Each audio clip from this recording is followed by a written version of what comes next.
bem-vindos ao podcast do Instituto Ludwig von Mises Brasil. Meu nome é Bruno Garchagen. Hoje eu converso com Iago Martins, vencedor do concurso de artigos do IMB.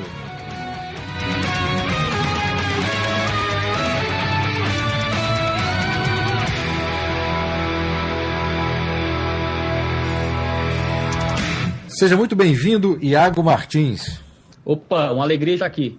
Iago, você foi o vencedor do concurso de artigos na 5ª Conferência de Escola Austríaca do Instituto Mises Brasil, realizada recentemente em São Paulo, na área de ciência política.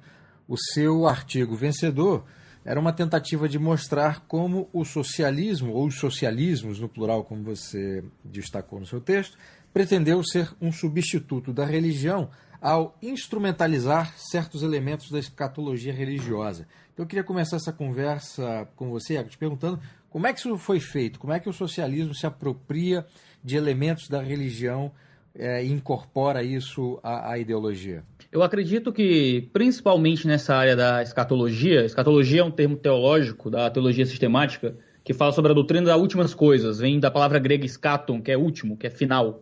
A escatologia é justamente esse estudo daquilo que é final, né, do que será no futuro. Eu acredito que existem 3 fatores que levou historicamente os socialismos de forma geral a terem um tipo de escatologia política, ou seja, aquilo que eu gosto de chamar de utopia.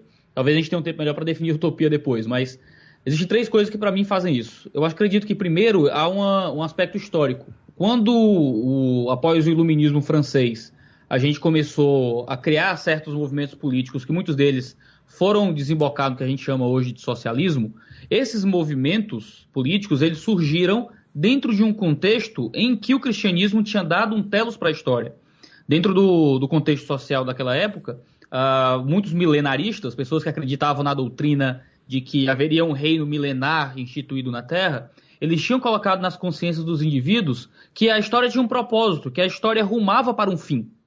Com a derrocada do cristianismo como algo muito influente na sociedade, novas respostas a esse telos precisavam ser dadas. A política não tinha o poder de dar um novo telos para a história, nem de tirar o telos da história, esse propósito final da história. Mas ele acabou assumindo para si uma resposta política a esse anseio religioso. De qual é o propósito da história? Para onde é que nós estamos indo? Qual é o objetivo final? Muitos desses movimentos políticos acabaram respondendo com a utopia, respondendo com uma visão de um mundo futuro melhor, não é? E muito disso se deu justamente nessa derrocada da influência cristã, no recuo da influência cristã e dos movimentos milenialistas nos séculos XVI e XVII, na Inglaterra, na Boêmia, na França, na Itália, na Alemanha, na Espanha e em muitas outras partes da Europa. Muitos autores falam sobre isso. Um autor que falou muito sobre isso foi justamente o John Gray, no Missa Negra. Ele toca muito nesse assunto. Norman Cohn, ele faz um trabalho monumental registrando isso num livro que ele escreveu em francês chamado Le Fanatique de l'Apocalypse, que foi publicado em inglês como The Pursuit of the Millennium, Em Busca do Milênio, né, os fanáticos do Apocalipse. O segundo motivo, eu acho que é muito da esfera pessoal dos próprios teóricos do socialismo, tanto do socialismo utópico quanto do socialismo crítico, né, do marxismo, coisas assim. Muitos desses utopistas, eles vieram de famílias cristãs, ou eram eles mesmos dissidentes do cristianismo ou de algum outro movimento religioso de forma geral. Muito do texto que foi escrito por eles tinha um tipo de referência ao cristianismo. Se você pensar em Saint-Simon, ele escreveu sua visão política, sua utopia, como um novo cristianismo. E muitos outros teóricos eles tinham uma origem religiosa e eles usavam dos seus elementos religiosos para formar o seu arcabouço político. Hoje, você tem, dentro das universidades, pessoas falando sobre utopia, mas rejeitando necessariamente um passado religioso. Não são pessoas religiosas no sentido que a gente costuma usar a palavra. Mas eles estão assumindo uma visão de mundo que proveio de uma aplicação de uma história de vida religiosa e de uma mentalidade religiosa à esfera política. A gente pode citar o Francisco Ratzo, né, que escreveu aquele excelente livro pela Record sobre a imaginação totalitária, que era Os Perigos da Política como Esperança. De que quando a política muitas vezes vem para tomar cuidado, né, para tomar o lugar da religião. O meu terceiro motivo que eu daria para isso, que eu tento apresentar no artigo, é que há uma explicação psicológica em algum nível. Foi o Jung que primeiro escreveu sobre como o ser humano ele é uma máquina de criar religião, né? E que existe uma tentativa constante de dentro de todo indivíduo, psicologicamente, de tentar formar alguma ligação com o sobrenatural, com o divino e coisas assim. Eu acho que Jung ele acaba de forma um pouco diferente, mas ainda assim em algum nível assemelhada, tendo uma relação com o Cioran, quando ele fala que existe uma tentativa humana de divinizar a história, de dar um sentido psicológico último e quase religioso para a existência. E quando isso não vira religião, quando não vira uma prática de culto, pode muitas vezes acabar virando um imaginário político. E esse imaginário político acaba dando um propósito último para a existência, que acaba virando um tipo de utopia. E eu acho que é isso que acontece no socialismo hoje. No início da sua resposta, você falou a respeito de um conceito de utopia que você usa no seu texto. Eu queria que você falasse logo qual é o conceito, para que a partir daqui as pessoas também entendam o que nós estamos falando a respeito do que é utopia. Sim, a primeira pessoa a ficar mais famosa a usar o termo utopia, né? As pessoas sabem disso, foi o sacerdote católico Thomas More, quando ele falou de um não lugar, né? A ideia de ou e de topos, se referindo a uma ilha, né? Que se referia de alguma forma a uma civilização ideal, quase perfeita, onde o máximo das potências humanas se realizaria de alguma forma. Ele foi o criador da palavra, inclusive. Isso. Muitos vão dizer que tem uma certa ironia no texto do Moros, né, quando ele fala sobre utopia, mas eu não quero lidar com o Moros em si. Depois dele, muitas pessoas começaram a usar esse conceito dessa ilha, né, desse ambiente perfeito, para falar desse paraíso futuro, desse alvo que se estabelece na humanidade. E os homens têm muitas definições. Você pode pensar, tem um livro do Levinas chamado O Conceito de Utopia, que é muito bom. Também tem um do Mahayana chamado Ideologia e Utopia, que eles vão definir utopias de muitas formas. Em português é um livro muito bom, eu não sei pronunciar direito o nome dele, mas se chama As Utopias ou a Felicidade Imaginada. Foi publicado pela Paz e Terra em 72. Ele vai explicar muito bem vários tipos de utopia. Utopia de lugar, utopia de espaço, utopias religiosas. E muitos homens definem utopia de formas muito distintas. Eu, no meu artigo, eu tento dar uma definição geral que possa abarcar de alguma forma as mais variadas definições de utopia. Eu falo como uma visão positiva de futuro, que é uma tentativa de dar um telos para a história num futuro melhor, num paraíso instaurado na Terra, coisa do tipo. Esse é o uso natural que se usa de utopia. Quando as pessoas dizem, você está com um plano utópico, você está com uma utopia na sua cabeça, geralmente eles estão se referindo a um futuro melhor, a uma visão positiva de futuro, que geralmente é idealística e irrealizável, que não é possível de se manifestar na história. Aliás, nesse debate teórico aí sobre utopia, tem um grupo de autores que tratam da utopia no âmbito literário, né, que é a primeira dimensão, né, do uso da palavra utopia, e tem um grupo de autores que tratam a utopia sob o ponto de vista político, né, autores como Isaiah Berlin, Ernst Bloch, o Claeys, o Tal Sargent, a Ruth Levitas e o Stephen Fry. Então tem essa divisão aí em termos de estudos teóricos. E eu me lembrei aqui de um autor que você não mencionou, Iago, e para os nossos ouvintes que se interessam por utopia, ainda mais nessa relação entre o conceito de utopia e essa dimensão, essa influência religiosa nas utopias, que é o livro do Thomas Mona, Utopia, The Perennial Heresy. Sim. Eu acho que é um livro importante nesses estudos aí. Fenomenal. Uma pergunta que eu queria te fazer agora é o seguinte, Iago, tratando aí desse salto histórico, né, entre essas heresias, essas seitas cristãs, né, que não estavam, obviamente, ligadas à igreja, e muitas delas foram condenadas publicamente pela própria igreja, algumas delas milenaristas, inclusive, outras diretamente influenciadas pela obra do Joaquim de Fiore. Algumas delas tentavam, inclusive, antecipar o Apocalipse, punindo os pecadores no presente, né? E o próprio Norman Cohn, nesse livro que você citou, ele reconta essa história. Mas o que eu queria perguntar é o seguinte: tendo esse salto histórico aí entre o início dessa ideia utópica, que tem essa origem religiosa, dando um salto para já o socialismo, de que forma ou por qual razão uma ideologia política que é ateia, né, ela se apropriou de elementos religiosos para dar uma certa estrutura e, de certa forma, até criar um inimigo, né, a ser combatido? Como é que isso acontece? Sim. Eu lembro aqui um autor muito importante na tradição socialista, que é o Antônio Gramsci, que Sim. num texto diz que o grande inimigo do socialismo não é liberalismo nem outras correntes políticas, é o catolicismo. Né? Então eu queria que você me explicasse como é que a ideologia política ateia ela se apropria de elementos religiosos e por qual razão. Eu acho que é justamente por causa que ele precisa dar uma resposta ao anseio religioso que existe. o que o socialismo tenta promover é justamente aquilo que a religião tentava promover. Ele tenta dar uma visão de futuro, ele tenta criar uma metafísica para a história, ele cria uma metafísica desapossada e um tipo de messianismo secular que precisa responder certos anseios religiosos. Isso se dá também porque existe uma revolta tão grande à existência de uma transcendência que, segundo muitos autores, representava um problema em corrigir o mundo na imanência e melhorar o mundo presente em detrimento de uma esperança futura transcendental, que nessa ira e nessa rejeição do divino ou de qualquer visão de futuro que seja religiosa, eles precisam responder e substituir.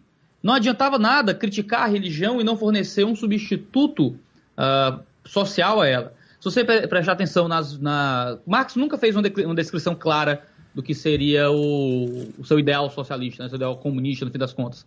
E muitos utópicos também não fizeram. Mas muito daquilo que era dado era uma visão de transformação antropológica. Você teria um novo homem.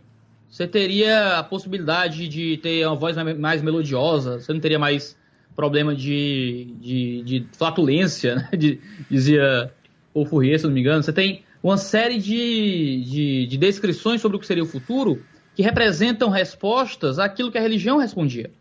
Então, nesse tipo de processo de construção política, você tem a religião como inimiga e o único modo de vencer essa guerra contra a religião é substituindo ela através de uma religião secular. Tem um livro muito famoso, né, que é Religião Civil do Estado Moderno. E tem muitas pessoas que estão escrevendo sobre esse tipo de coisa. O próprio Hatzel, tem Eric Voegelin, que escreveu muito sobre isso. E a política acabou substituindo esse imaginário religioso.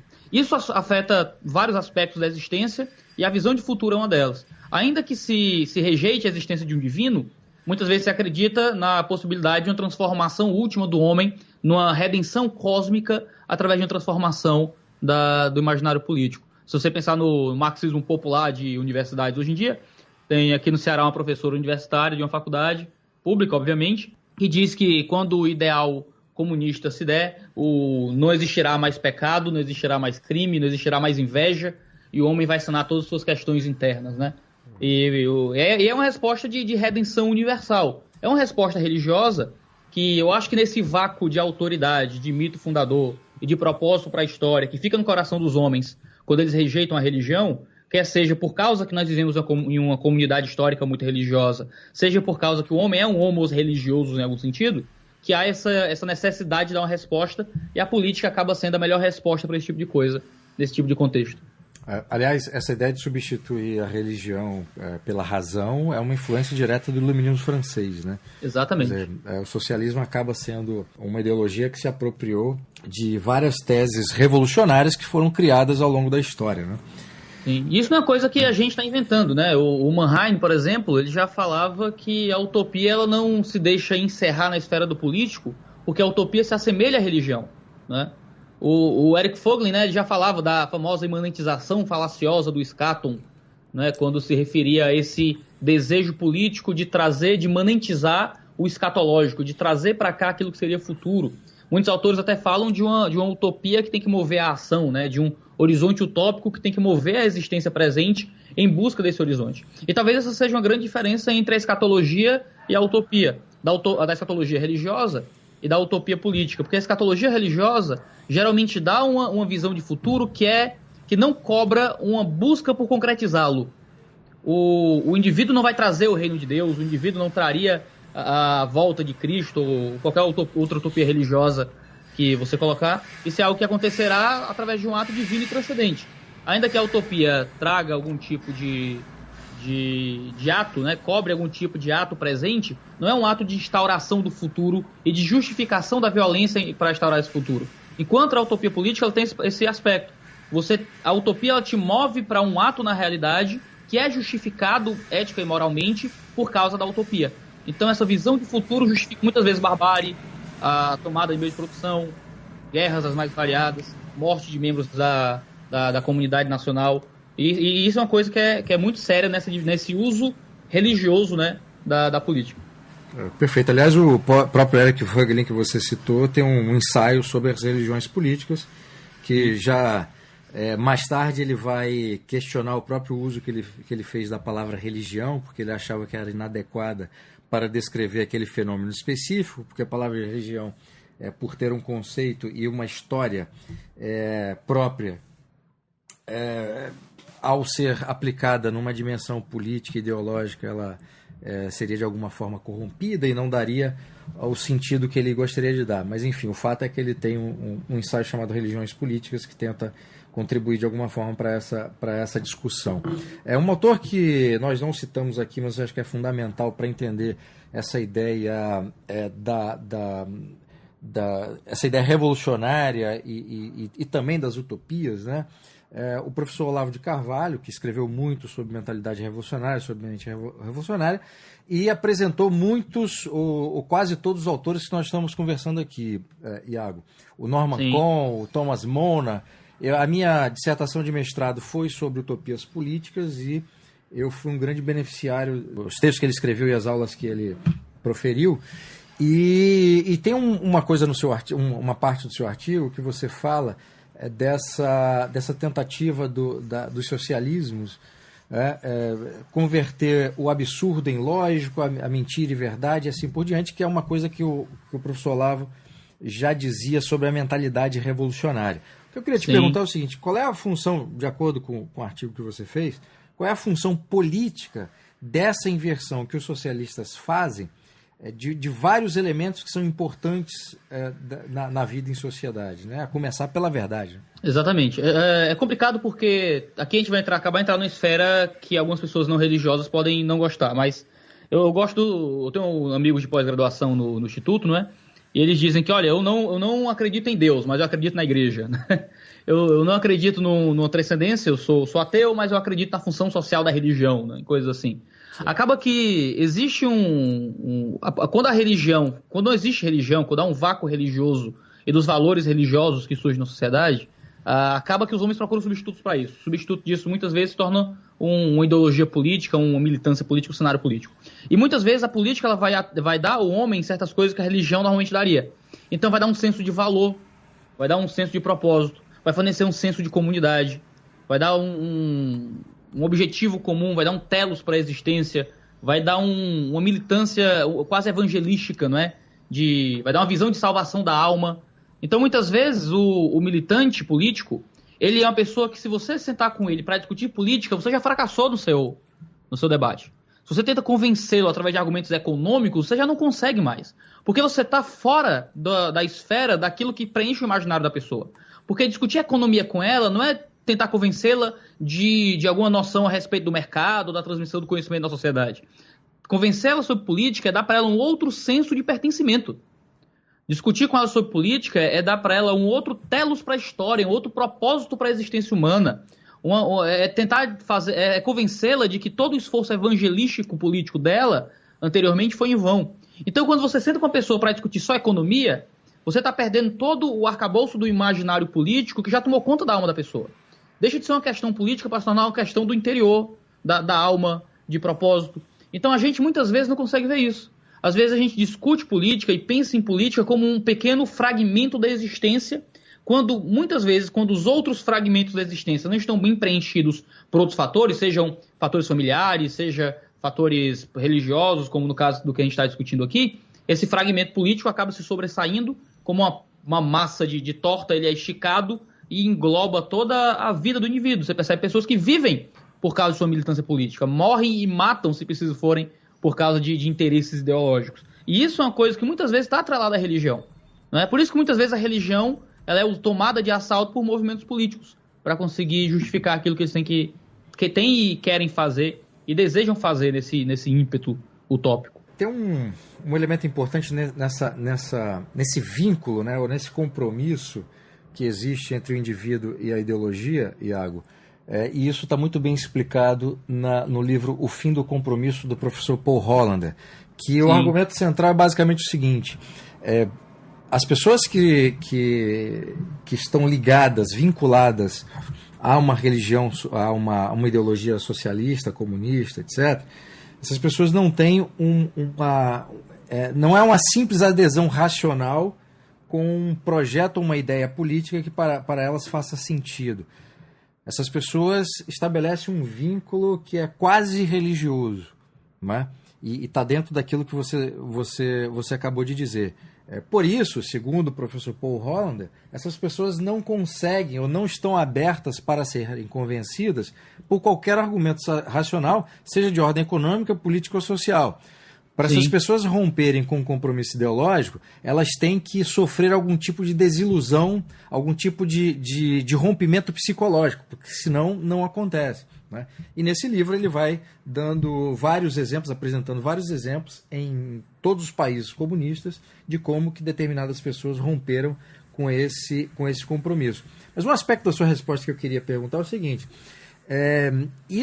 esse vínculo que determinadas pessoas têm com o socialismo ou com o comunismo, esse vínculo é um vínculo que ele diz respeito à liberdade interior do indivíduo. Sim. E quando essa liberdade interior ela deixa de existir por conta desse compromisso, é muito difícil que a liberdade exterior ela se manifeste, né? Ou porque essa pessoa defende para si própria um projeto de poder político que seja concentrador de poder e violador das liberdades, ou porque quer que isso seja feito também contra os outros, né? Eu queria que você falasse, então, qual é a importância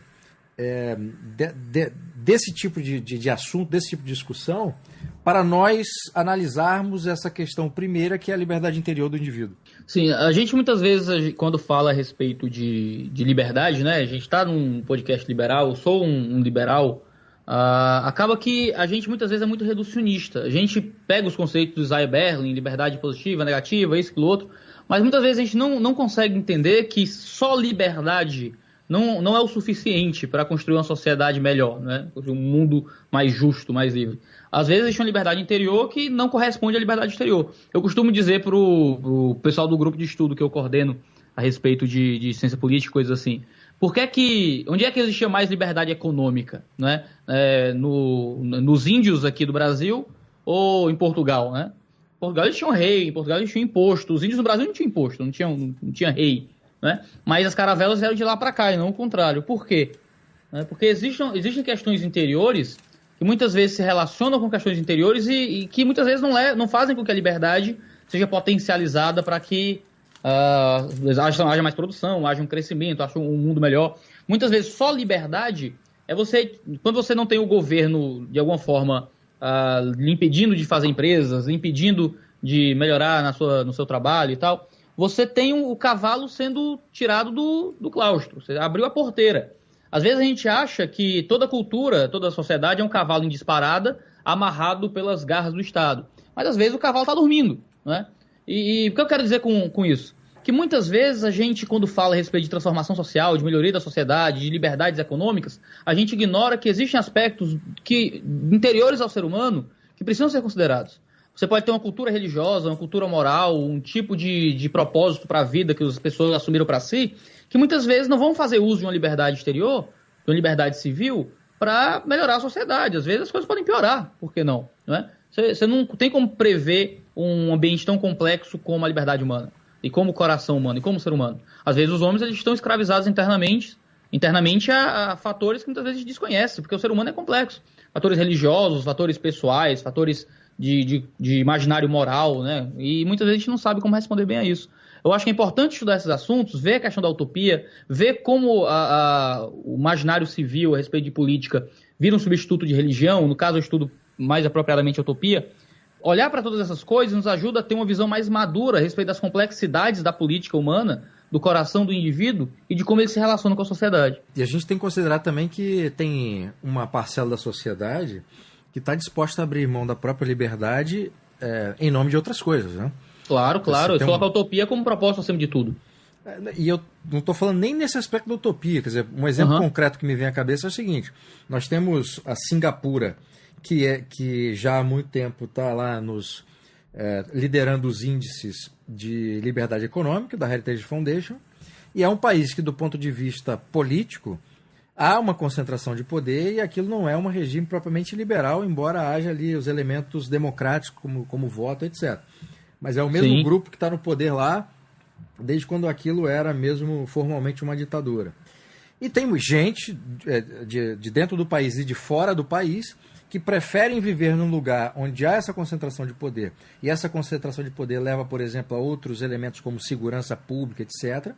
Então trocam essa liberdade civil e política por segurança, por maior liberdade de mercado, etc. Né?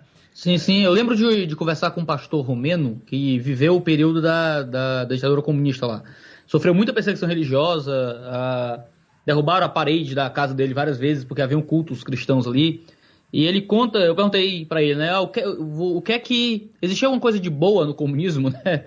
E ele falou, olha, existia muita segurança pública, existia uma moral social assim, muito estável. Ele começou a listar uma série de pontos que ele julgava positivos do comunismo, e eu fiquei até um pouco constrangido, assim. Esse homem tá falando bem demais do comunismo, né?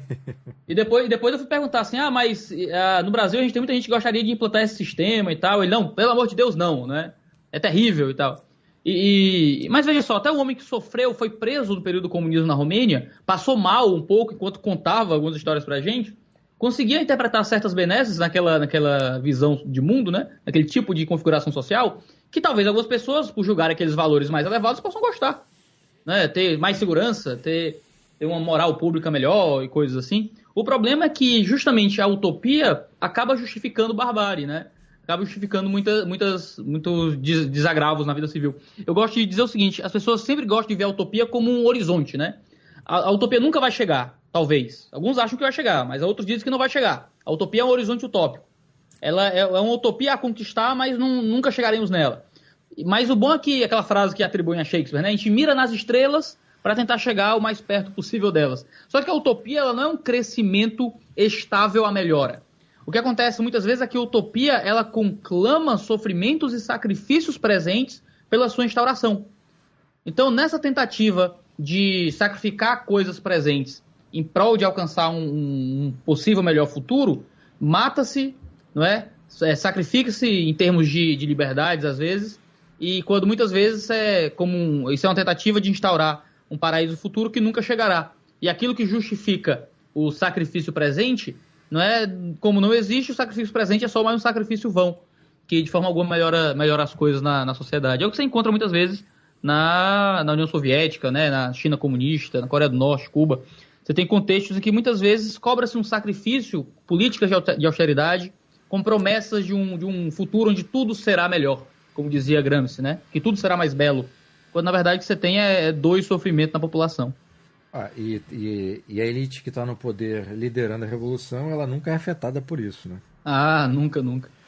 Bom, Iago, para encerrar aqui a nossa conversa, de que maneira essa dimensão, né, da utopia com essa origem religiosa, enfim, e essa construção histórica e ideológica do socialismo / comunismo, de que maneira isso nos ajuda a entender hoje, a entender e analisar hoje o projeto de transformação social que até hoje é vendido por socialistas de diferentes vertentes aí, e nomes, né, como os próprios socialistas ou social-democratas? Eu acho que existem algumas coisas que a gente pode fazer. Eu acho que no primeiro momento a gente tem que conseguir ajudar as pessoas a compreenderem que a utopia não move o mundo. Saramago já tinha dito isso, né? O que transforma o mundo é a necessidade e não a utopia.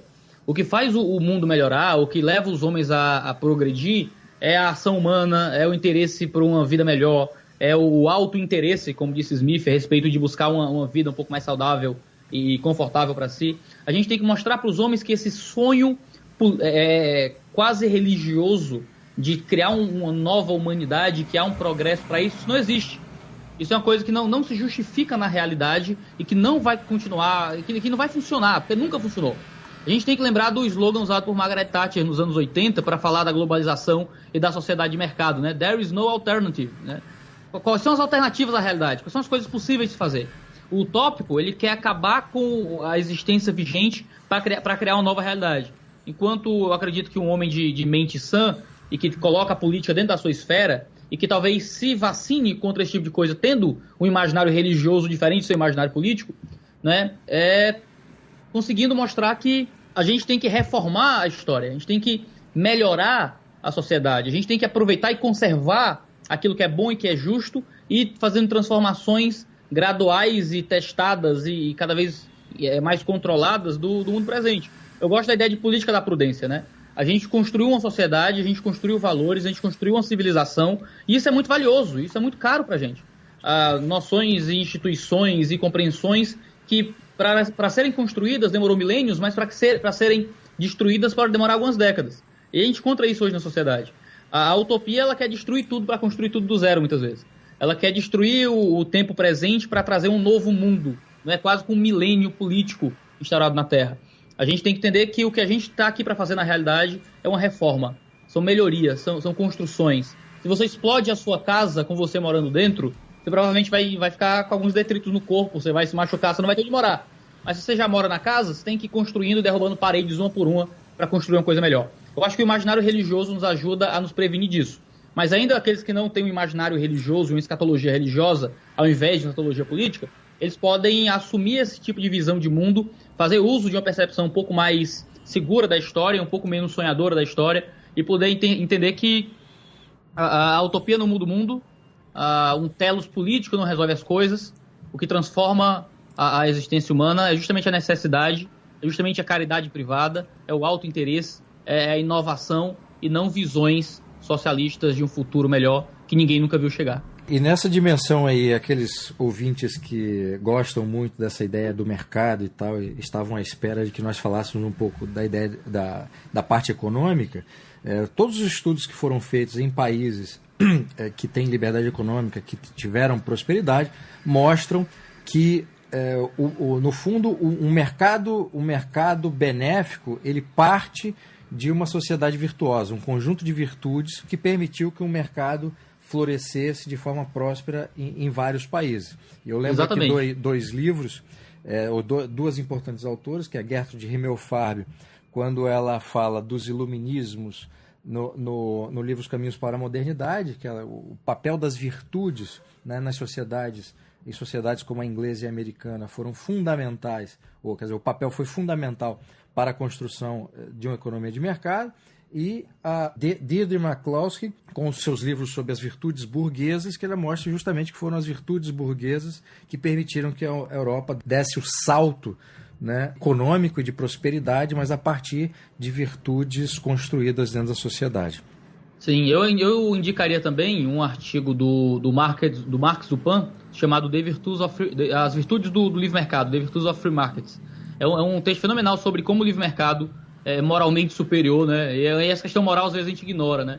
Tem um livro também muito bom do Benjamin Friedman chamado Os Efeitos Morais do Crescimento Econômico, para quem tiver interesse a respeito disso. E tem um capítulo muito bom do livro A Pobreza das Nações, escrito pelo teólogo americano Wayne Grudem e pelo economista Barry Asmus, publicado pela Vida Nova. É um manual de teologia e economia e tem um capítulo incrível chamado As Virtudes Morais do sistema, né, do sistema econômico. E é muito bom mostrar como muitas vezes existem necessidades morais, às vezes elementos de visão religiosa que beneficiam o mercado e que fazem o mercado funcionar melhor, né? E que muitas vezes a gente ignora esse tipo de coisa no nosso debate político. A gente acaba sendo muito restrito na nossa visão de economia. Muito bem. Iago Martins, muitíssimo obrigado pela entrevista e parabéns novamente pela premiação aí no seu artigo na 5ª Conferência Escola Austríaca. Muito obrigado. Muito obrigado. Sou muito grato e muito honrado por estar aqui. Obrigado.